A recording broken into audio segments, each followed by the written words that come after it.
Liver, pancreas, gall bladder और कुछ glands भी फूड की डाइजेशन में अपना किरदार अदा करती हैं।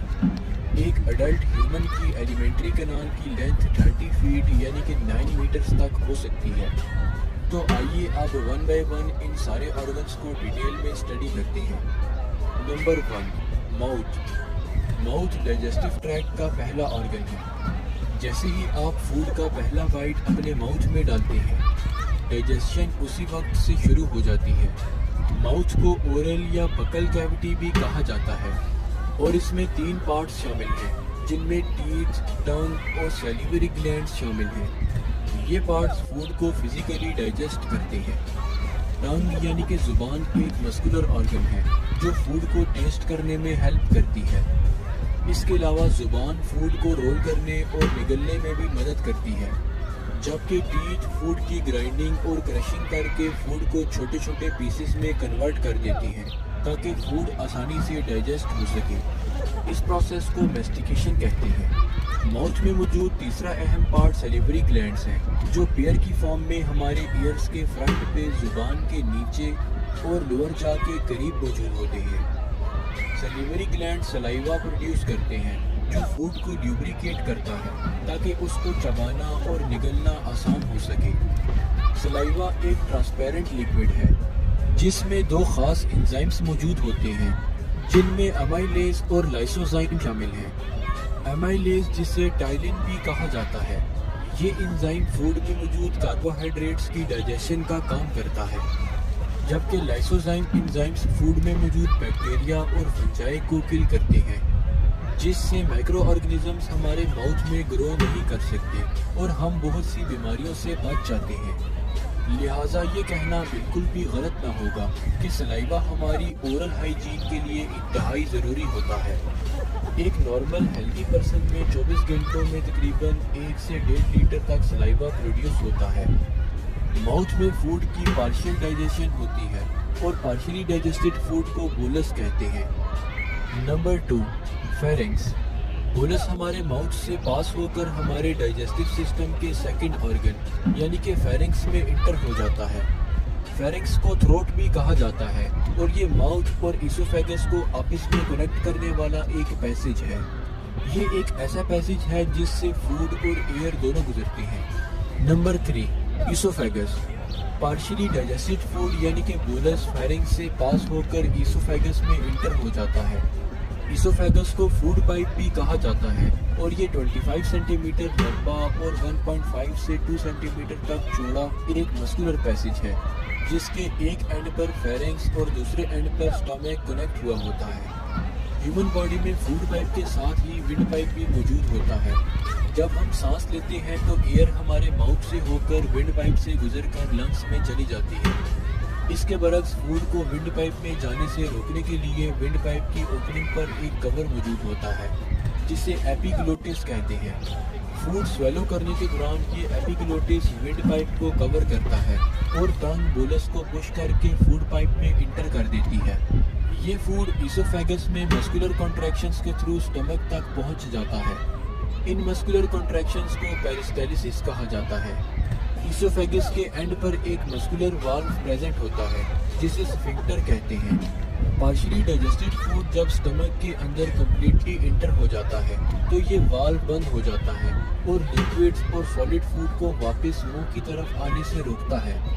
अगर यही मस्कुलर कॉन्ट्रैक्शंस रिवर्स में शुरू हो जाए तो उसे एंटी पेरिस्टालिसिस कहते हैं। इसकी वजह से वॉमिटिंग शुरू हो जाती है। Number 4, stomach. स्टमक एक sac like J shaped muscular organ है जो डायफ्राम के नीचे और एब्डोमेन में अपर लेफ्ट साइड पे प्रेजेंट होता है। स्टमक के नीचे लीफ शेप्ड ग्लैंड प्रेजेंट होता है जिसे पैंक्रियास का नाम दिया गया है। स्टमक के सामने लिवर प्रेजेंट होता है। लिवर के नीचे और एब्डोमेन में राइट साइड पर एक पेयर शेप्ड ऑर्गन प्रेजेंट होता है जिसे गॉल ब्लैडर कहते हैं। स्टमक पार्शियली डाइजेस्टेड फूड यानी कि बोलस को टेम्पररीली होल्ड करता है और उसकी कंप्लीट ब्रेक डाउन करता है ताकि ये फूड ब्लड में इजीली ट्रांसपोर्ट हो सके और इससे एनर्जी जनरेट हो। इसोफेगस और स्टमक की इनर वॉल्स पर एक थिन मेम्ब्रेन मौजूद होती है जिसे म्यूकस मेम्ब्रेन कहते हैं। स्टमक में इस मेम्ब्रेन का नाम गैस्ट्रिक म्यूकोसा होता है और इसमें present epithelial cells gastric mucus secrete करते हैं। ये गैस्ट्रिक म्यूकस न सिर्फ फूड की ल्यूब्रिकेशन और ब्रेकडाउन में हेल्पफुल होता है, बल्कि इसके साथ साथ स्टमक की इनर लाइनिंग्स को एसिड से प्रोटेक्ट करने का काम भी करता है। गैस्ट्रिक म्यूकोसा के एपिथेलियल सेल्स म्यूकस सिक्रीशन के अलावा मुख्तलिफ गैस्ट्रिक जूसेस भी रिलीज करते हैं। ये गैस्ट्रिक जूसेस फूड में मौजूद कार्बोहाइड्रेट्स और प्रोटीन्स की डाइजेशन में अहम रोल अदा करते हैं। एक दिन में तकरीबन 1.2 से 1.5 लीटर तक गैस्ट्रिक जूसेस रिलीज होते हैं। गैस्ट्रिक जूस में बहुत से कंपोनेंट्स शामिल हैं, जैसे कि हाइड्रोक्लोरिक एसिड, इलेक्ट्रोलाइट्स और एक खास प्रोटीन डाइजेस्टिंग एंजाइम जिसे पेप्सिन कहते हैं। हाइड्रोक्लोरिक एसिड की वजह से गैस्ट्रिक जूस की पीएच हाईली एसिडिक होती है। इन गैस्ट्रिक जूसेस की मदद से और स्टमक के चर्निंग एक्शन की वजह से बोलस एक येलो थिक क्रीमी लिक्विड में कन्वर्ट हो जाता है, जिसे काइम कहते हैं। स्टमक बहुत से सब्सटेंसेस एब्जॉर्ब कर लेता है, जैसा कि ग्लूकोज, सिंपल शुगर्स और अमीनो एसिड्स वगैरह। ईसोफेगस के एंड की तरह स्टमक के एंड पर भी एक मस्कुलर वाल्व मौजूद होता है, जिसे पाइलोरस कहते हैं। इस वाल्व के ओपन होने से काइम स्मॉल इंटेस्टाइन में इंटर हो जाता है।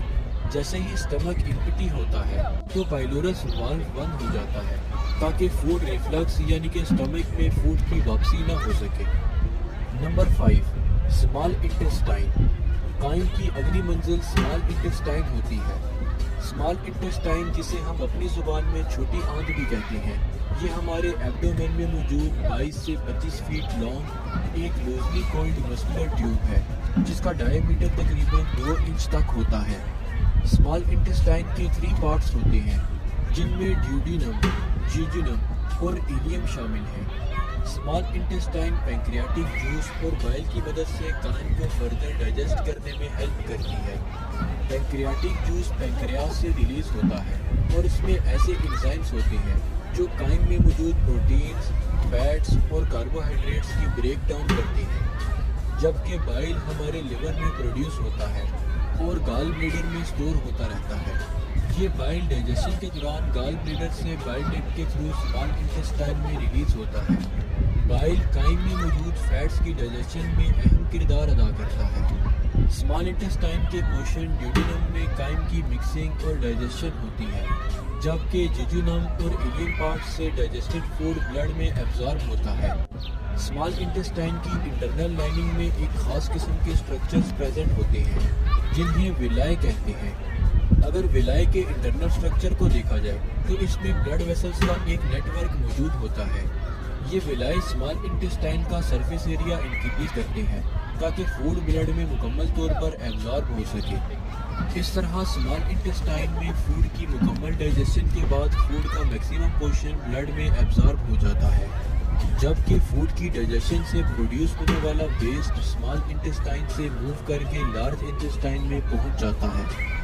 Number 6, large intestine. Large intestine, जिसे हम अपनी जुबान में बड़ी आंत भी कहते हैं, ये 5 to 6 feet long muscular tube है। इसको लार्ज इंटेस्टाइन इसलिए कहा जाता है क्योंकि ये लेंथ में तो बेशक स्मॉल इंटेस्टाइन से छोटी होती है, लेकिन इसका डायमीटर यानी कि चौड़ाई स्मॉल इंटेस्टाइन से बड़ी होती है, जो कि तकरीबन 3 इंच तक होती है। स्मॉल इंटेस्टाइन की तरह लार्ज इंटेस्टाइन को भी 3 पार्ट्स में डिवाइड किया जाता है, जिनमें सीकम, कॉलन और रेक्टम शामिल है। सीकम लार्ज इंटेस्टाइन का फर्स्ट पार्ट है, जबकि कॉलन पार्ट सीकम को रेक्टम के साथ कनेक्ट करता है। स्मॉल इंटेस्टाइन से फूड वेस्ट ट्रैवल करके सीकम और फिर कॉलन में मूव कर जाता है।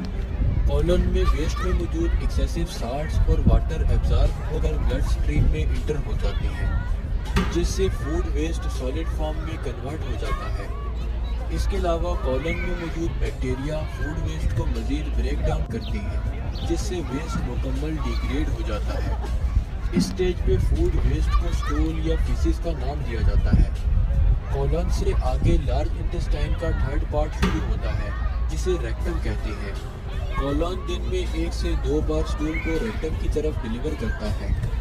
रेक्टम 8 इंच का एक चैम्बर है जो कोलोन और एनस को आपस में कनेक्ट करता है। कोलोन से स्टूल रिसीव करना, उसे टेम्परेरीली स्टोर करना और उसे बॉडी से एक्सक्रीट करना रेक्टम के अहम फंक्शंस में शामिल है। Number 7, anus. डाइजेस्टिव ट्रैक्ट का लास्ट पार्ट एनस है। एनस 2 एनल स्फिंक्टर मसल्स पे मुश्तमिल होता है जिनमें इंटरनल और एक्सटर्नल स्फिंक्टर मसल्स शामिल हैं। एनस के अपर पोर्शन की लाइनिंग में एक खास सेंसर मौजूद होते हैं जो स्टूल कंटेंट को डिटेक्ट करके ब्रेन को सिग्नल सेंड करते हैं कि ये स्टूल सॉलिड, लिक्विड या गैस किस फॉर्म में है। जबकि एनल स्फिंक्टर मसल स्टूल की इवैक्यूएशन यानी कि बॉडी से एक्सक्रीशन को कंट्रोल करती है, क्योंकि ब्रेन से स्टूल रिलीज के सिग्नल्स रिसीव होने पर रेक्टम कॉन्ट्रैक्ट करता है और स्फिंक्टर मसल्स रिलैक्स करते हैं, जिससे वेस्ट आसानी से बॉडी से एक्सक्रीट हो जाता है। इसके बरक्स अगर ब्रेन से स्टूल रिलीज के सिग्नल्स रिसीव ना हो तो रेक्टम रिलैक्स